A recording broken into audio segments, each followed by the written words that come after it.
नाम नहीं लिया तो क्या हुआ, बस मन में ही हेत। पतिव्रता पति को भजे, कबहू नाम नहीं लेत। एक पतिव्रता स्त्री अगर अपने पति को भजे, उसी को गुरु मानकर चले, आज्ञा मानकर चले, उसे किसी भगवान की जरूरत नहीं पड़ेगी। गुरु गोविंद दोऊ खड़े, काके लागू पाए। बलिहारी गुरु आपने गोविंद दियो बताए।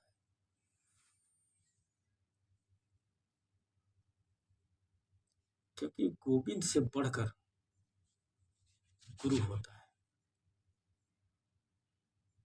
और गुरु उसका पति ही है। कभी कभी हम लोग बस में सफर किया करते थे ना, तो वहां पर एक किताब बेचने वाला आता था, बस में या ट्रेन में। 10-10 रुपए की किताब बेचता था, पेन बेचता था। उसके पास छोटी छोटी किताबें होती थी, पंचतंत्र की, कहानियों की, और उसमें एक किताब और होती थी, स्त्रियां मांग में सिंदूर क्यों भरती हैं। उसमें जो बातें लिखी थी, वो बातें कुछ पल्ले नहीं पड़ती हैं।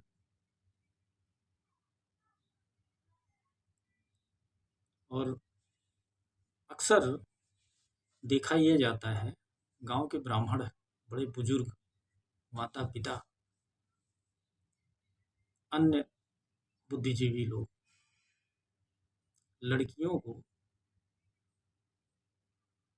बचपन से लेकर बड़े होते तक एक शिक्षा देते हैं, तुम्हें ससुराल जाना है, तुम्हें दूसरे के घर जाना है, कैसे देखभाल करोगी, कैसे अपने सास ससुर की सेवा करोगी, अपने पति की सेवा करोगी। और जब लड़की बड़ी होती है, उसकी माँ उसको अच्छी शिक्षा देकर भेजती थी ससुराल। अब तो शायद नहीं होता, अब तो शायद शिक्षा देकर भेजती है, पहले अपना पेट भरना, उसके बाद दूसरे का भरना। लेकिन पहले ऐसा ही होता था। जो माँ होती थी, घर के बड़े बुजुर्ग होते थे, एक लड़की को ये शिक्षा देते थे कि पति की सेवा करना, सास की सेवा करना, ससुर की सेवा करना।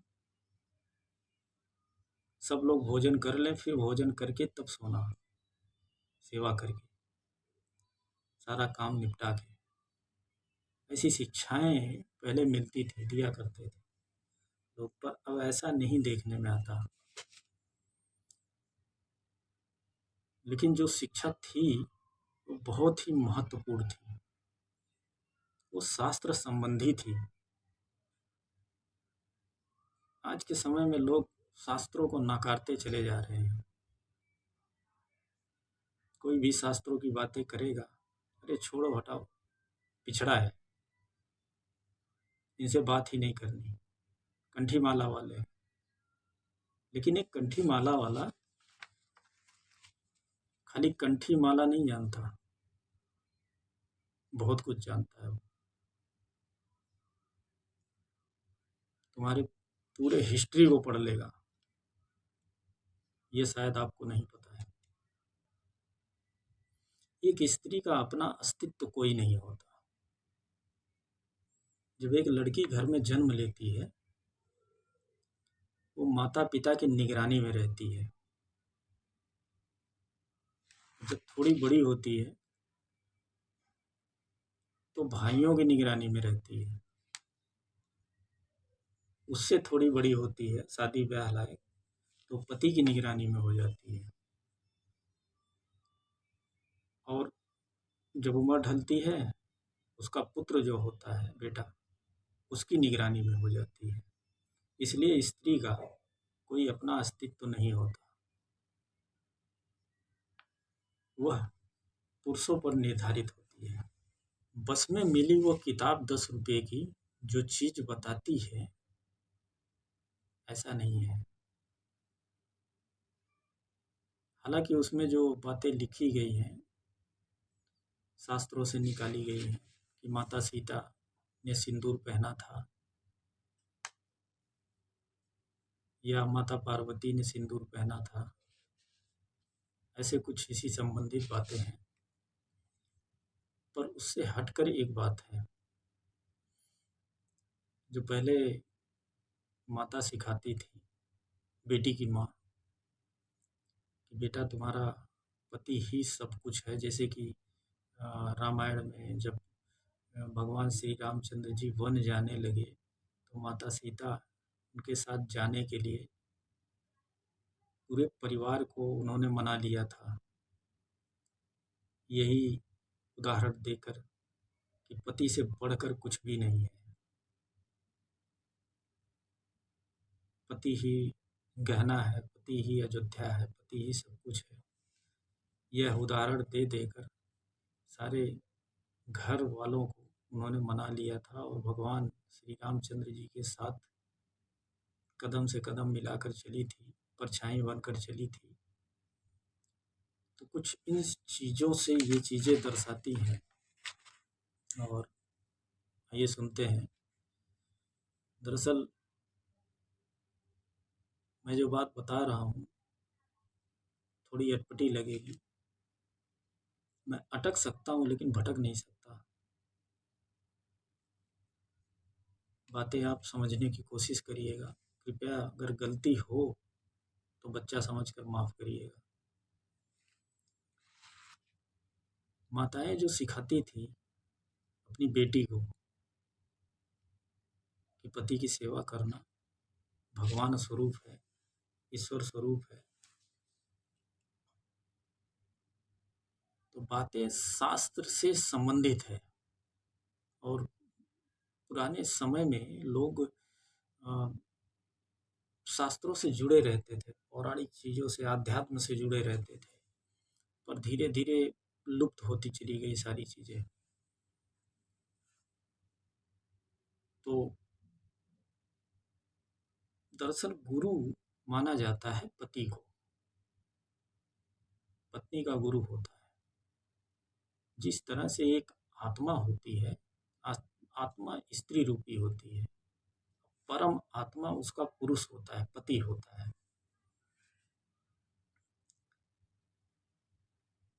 उसी तरह से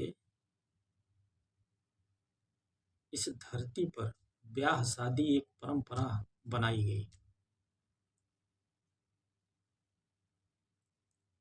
एक सम्मान और इज्जत के साथ इस समाज में जीने के लिए एक परंपरा बनाई गई, वो भी आध्यात्म से जुड़ी हुई है। एक इंसान का ही विवाह होता है, एक इंसान का ही गठबंधन और समाज बनता है, जानवर का नहीं बनता। इंसान का इसलिए बनाया गया क्योंकि इंसान बुद्धिजीवी है। ये मात्र बच्चे पैदा करने के लिए विवाह शादियां नहीं होती हैं। ये विवाह शादी आध्यात्म से जुड़ी हुई एक परंपरा है। एक लड़की का एक लड़के से विवाह होता है, लड़का लड़की की मांग में सिंदूर भरता है, और सिंदूर भरना ही एक ब्याह हो जाना नहीं है, उसमें भी एक नियमबद्धता है। नियमबद्धता ये है कि लड़की लड़के से 7 वचन मांगती है और लड़का लड़की से 5 वचन मांगता है। उससे पहले हम ये सुन लेते हैं कि सिंदूर भरते क्यों हैं। सिंदूर मांग में भरता है लड़का, जहाँ पर भरता है यहाँ पर, इसके आगे जा कर के यहाँ पर एक तालू होता है, उस तालू में एक छिद्र होता है, छेद, और वो छेद जो है इसके अंदर से अंदर तक होता है, और इसकी कनेक्टिविटी जो होती है वो परमात्मा के हाथ में होती है। जैसे आप लोगों ने कभी जीवन में कठपुतली का नाच देखा होगा। स्टेज पर कठपुतलियाँ होती हैं और स्टेज के पीछे जो है उंगली से कलाकार ऐसे नचाता रहता है, बीच का तार दिखाई नहीं देता। कठपुतली यहाँ पर नाचती है और उंगलियों का सब कमाल होता है। बस यही आपके जीवन में होता है कि परमात्मा जो होता है यूँ नचाता रहता है और हम सभी जीव नीचे बस ऐसे ही नाचते रहते हैं जैसे कठपुतली की तरह। तो हमारे माता पिता बुजुर्ग ब्राह्मण सब जो बता के गए, जिस लड़के से उस लड़की का ब्याह होता है वो उसका गुरु होता है और गुरु से गठबंधन कराता है एक ब्राह्मण, रास्ता दिखाता है। अब वो गुरु जो है उस शिष्य को रास्ता दिखाता है, जो उसकी पत्नी होती है। उसकी मांग में सिंदूर भरकर, मांग में जहाँ पर वो सिंदूर भरता है यहाँ पर एक 10वां द्वार होता है, छिद्र, जिसकी कनेक्टिविटी परमात्मा के हाथ में होती है। बस उसी कठपुतली की तरह नचाता है वो। एक तार ऐसा लगा होता है जो किसी को दिखाई नहीं देता। जैसे बच्चे होते हैं ना, जब जन्म लेते हैं, छोटे होते हैं, तो माताएं बहनें उनके सर में यहाँ पर तेल रख करके ऐसे करती हैं। वो छिद्र से तेल जो है रिस करके शरीर के अंदर जाता है और फायदा करता है। बहुत सारे बेनिफिट होते हैं उसके। ये मुलायम होता है और इसकी कनेक्टिविटी सीधा ईश्वर के हाथ में होती है, परमात्मा के। तो ये मांग में सिंदूर भरने का मतलब यही है कि वो लड़का उस लड़की को ईश्वर का रास्ता दिखा रहा है, तो उसका गुरु हुआ। जो हमें रास्ता दिखाए वो गुरु समान होता है, भगवान से बढ़कर होता है। इसीलिए बड़े बुजुर्ग ब्राह्मण माता पिता पहले के समय में, अब तो नहीं, यही सिखाते थे कि पति तुम्हारा भगवान है। इसीलिए माता सीता ने भी कहा था, मेरे लिए पति से बढ़कर कुछ भी नहीं है। तो ये मांग में सिंदूर भरना परमात्मा का रास्ता दिखाना है। परमात्मा तक हम और किसी रास्ते से नहीं पहुंच सकते। परमात्मा तक जाने के लिए मात्र एक ही रास्ता है, ध्यान। ध्यान जब हम करते हैं, आज्ञा चक्र पर आते हैं, आज्ञा चक्र से 10वें द्वार तक आते हैं, तो वो लड़का उस लड़की को यही सिखाता है कि रास्ता यही है तुझे ईश्वर तक जाने का, अपने मुक्ति का रास्ता खोल ले। शरीर के अंदर 9 नर्क के द्वार हैं, उनसे भक्ति नहीं हो सकती। 9 द्वार कौन से हैं? गिनते जाइएगा। 2 आंखें, 2 नाक, 2 नाक के छिद्र, 4 हो गए। 1 मुंह, 5 हो गया। 2 कान, 7 हो गए। 2 मल मूत्र के द्वार, 9 हो गए। ये 9 द्वार जो है नर्क के द्वार हैं। एक द्वार ऐसा है जो ईश्वर तक लेकर जाता है, उसको कहते हैं 10वां द्वार। इसलिए ये परंपरा बनाई गई कि जब भी विवाह हो तो स्त्रियों के मांग में सिंदूर भरा जाता है और पति वो रास्ता दिखाता है ईश्वर तक जाने का। इसीलिए पति को परमेश्वर माना जाता है, भगवान का दर्जा, गुरु का दर्जा दिया जाता है।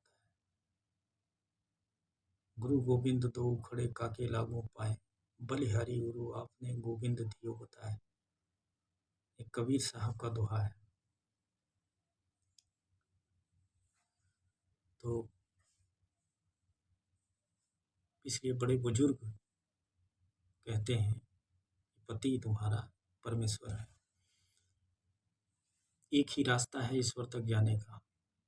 ये जो नर्क के 9 द्वार हैं, इनसे कभी भक्ति नहीं हो सकती। दोनों आंखों से कचड़े निकलते रहते हैं, कीचड़। कितनी गंदी हैं आंखें। क्या इस आंखों से ईश्वर को देख करके रिझाया जा सकता है? कभी नहीं। ईश्वर क्या गंदगी में आएगा? नहीं। दो नाकों से सूंघ करके क्या ईश्वर को रिझाया जा सकता है? कभी नहीं। ये भी दोनों गंदे हैं। एक मुंह जिससे हम न जाने क्या क्या खाते रहते हैं, लार टपकती है, थूक भरा रहता है मुंह में। क्या इस मुंह से भजन करके ईश्वर को सुनाया जा सकता है? नहीं। ऐसी गंदी जगह से आवाज सुन सकता है ईश्वर? कभी नहीं। दो कान में कचड़े, इतनी गंदगियां भरी रहती हैं।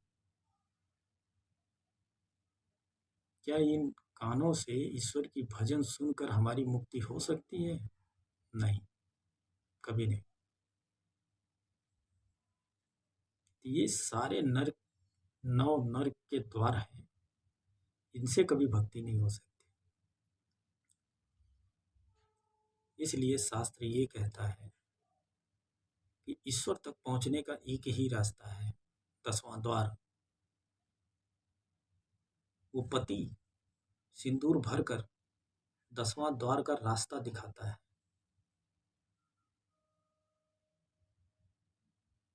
इसीलिए उसको गुरु माना जाता है। रावण भी यही काम करता था, ध्यान करता था। 10वें द्वार के रास्ते से वो अपने ध्यान को लेके जा रहा था। कुछ ऐसे नियम बना रहा था वो, जिसको लिख कर अगर वो देता इस पृथ्वी पर समाज में लोगों को, दुनिया वालों को, तो पढ़कर समझकर और अच्छे सत्कर्म करके वो स्वर्ग तक जा सकते थे। स्वर्ग की सीढ़ी नहीं बना रहा था, लकड़ी की सीढ़ी या लोहे की सीढ़ी या सोने की सीढ़ी, चांदी की सीढ़ी नहीं बना रहा था वो 10वें ध्यान के द्वारा 10वें द्वार से जा करके वो रास्ते बना रहा था। और उस रास्ते पर जाने से ज्ञान ही बढ़ता है, अज्ञानता नहीं आती।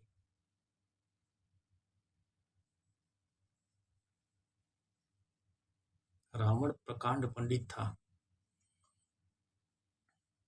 उसको लोग कहते हैं कि रावण स्वर्ग में जाने की सीढ़ी बना रहा था।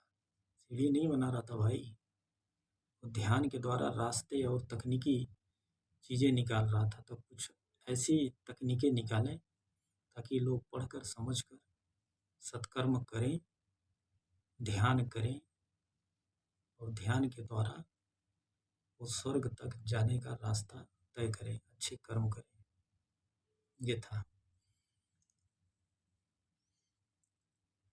तो आज के समय में कोई भी अपनी लड़की को ये सब चीज़ें नहीं सिखाता है, या सिखाता भी है तो लेकिन मानती नहीं है। कोई मानने के लिए तैयार नहीं होता। लेकिन पुराने समय में कोई भी माता अपनी बच्ची को यही सिखाता था, सास ससुर की सेवा करना, पति की सेवा करना। पति तुम्हारे लिए गुरु समान है, सम्मान करना, उसका आज्ञा मानना। पर अब ऐसा नहीं देखा जाता। मेन वजह ये है, जब पति मांग में सिंदूर भरने से पहले उसमें भी एक नियमबद्धता होती है। लड़की लड़के से 7 वर मांगती है, तब मैं आकर आपके बाएं साइड बैठूंगी। और लड़का भी लड़की से 5 वर मांगता है। आज वैसे भी समय काफ़ी हो गया है, 25 मिनट हो गया है। अब कल यहीं से फिर शुरू करेंगे। तब तक के लिए नमस्कार साहिबा।